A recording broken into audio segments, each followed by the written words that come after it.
Hi everyone, Amy here. Welcome to your weekly update for Friday, May 14th, 2021.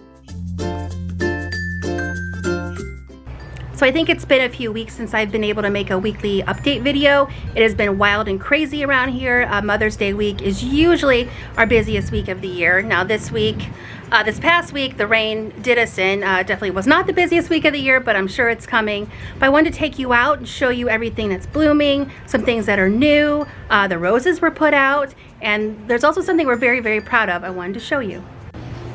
So here is that thing we were very, very proud of. Max, my coworker, made this flower wall, basically out of an old table we had and planting trays. Then all the plants kind of on a diagonal so they don't fall out. And it's just filled with 4-inch annuals. And with this flower wall comes a contest. Just take a picture in front of it, hashtag Dayton Nursery. We will choose one winner on Facebook and one winner on Instagram at the end of the month for a $25 Dayton Nursery gift card. In the greenhouse here, we received finally some more 6-inch hibiscus and some larger 10-inch hibiscus. And for those of you ready to pick out or put your veggies in the ground, we have a whole bunch of pepper plants over there, tomato plants down there, and all of these small potted different kinds of veggie plants are in stock as well. I came out the back and I could not believe my eyes. We finally got some of these unbelievable sunflowers. We've been ordering these for 2 years and they never show up. But it looks like we finally got some, so hopefully by the end of the day these will be out and ready for sale. These are really good for full sun. They bloom early summer all the way to fall. They are an annual. They will kind of reach a full rounded form to about 32 inches tall by 40 inches wide.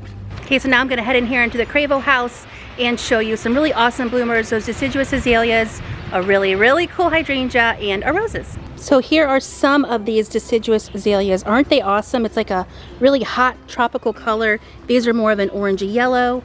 We have some with a little bit of a red tint over there, a lighter yellow, and some bright like tangerine colors up front. If you're not familiar with these, it is an azalea. It's part of the azalea family. It loses its leaves in the winter, but they can get a little bit taller than the typical evergreen azalea. They can get up to 4 to 5 feet tall by 4 to 5 feet wide or bigger, but you do plant them just like any of the other evergreen rhododendrons or azaleas. So I thought I would take a seat in the brand new hydrangea called Can Do from Proven Winners. It is not like other hydrangeas. This Zone 4 hardy hydrangea is a rebloomer. It is a lace cap type and really, really pretty. This one actually has the ability to create the flower buds along the entire stem length, not just the top. So if a late frost kills some of the buds, some of the lower buds may still be viable and bloom later in the summer. And it is a rebloomer, so it can also produce buds on new wood as well. It can grow up to 3 to 4 feet tall by 3 foot wide in preferably afternoon sun. All of our roses have been put out for sale. We have hybrid teas, climbers, floribunda, grandiflora. There's actually some tree roses hiding in there still until the weather gets a little bit better. And then down there we have the knockouts, the drifts, the oh so easy, all those shrub types as well. To know where these roses are, our front arbor is right there. So once you come in, you will just turn left and the whole selection is just right here. And it looks like these new petite knockout roses are starting to bloom. Flower petals look like they might have got hit by frost, but the plant overall looks pretty nice. And then across from these roses are all of our panicle type of hydrangeas. These are by far my favorite group of hydrangea because they will bloom each and every year, no matter what. No fuss. They'll grow in dry soil, wet soil, sun, shade, pretty much anywhere and get you those blooms every single year. And as I make my way back to the gazebo garden, I wanted to spotlight one more plant that is not as known, slightly underused in the landscape, but I just love it, and it is called the Yuki Snowflake Dotsia.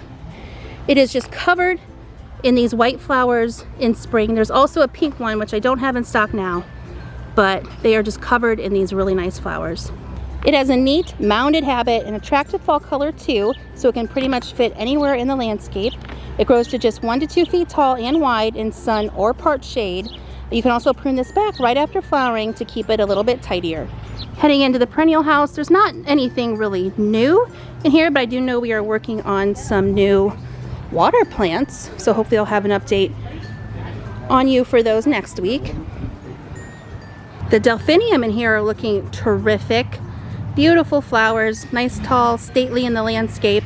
Looks like we've already staked them for you too. That is one caveat of growing a delphinium, is the flowers usually do need to be staked. And it looks like the peonies are continuing to bloom. Look at this one.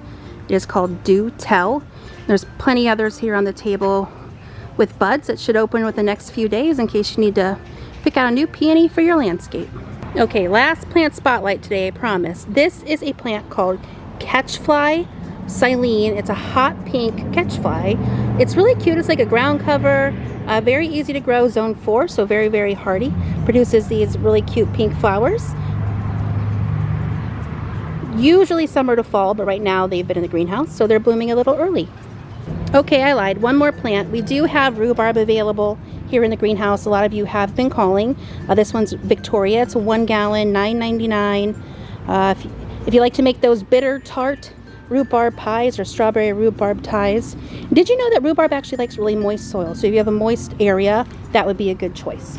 All right, so let's head out here. I promise we'll make our way back to the gazebo to finish this week's video.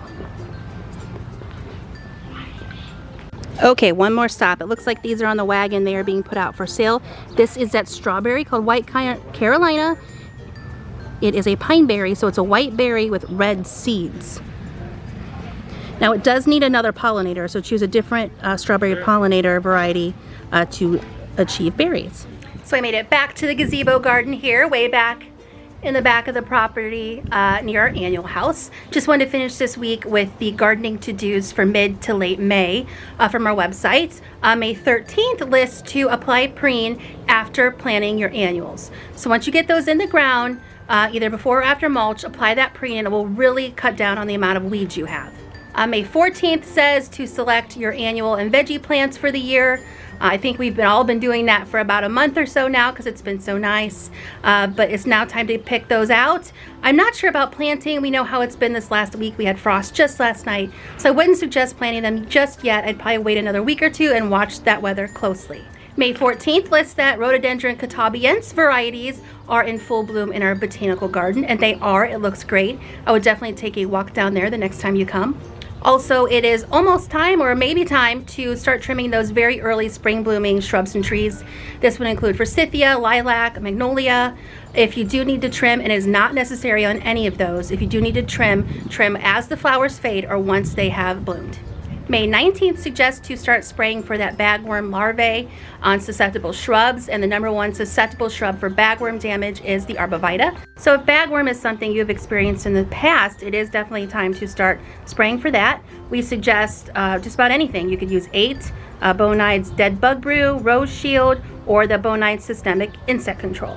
And then our list, May 20th, suggests to start planting frost-susceptible plants such as tomatoes and peppers. And like I said earlier, that's just weather dependent. Hopefully by then, we'll be able to get everything in the ground. So that's it for this week's video. The weather the rest of this week and this weekend looks great. So we hope to see you soon, and be sure to check your email for a very special coupon offer this weekend. Okay, we'll see you soon. Bye-bye.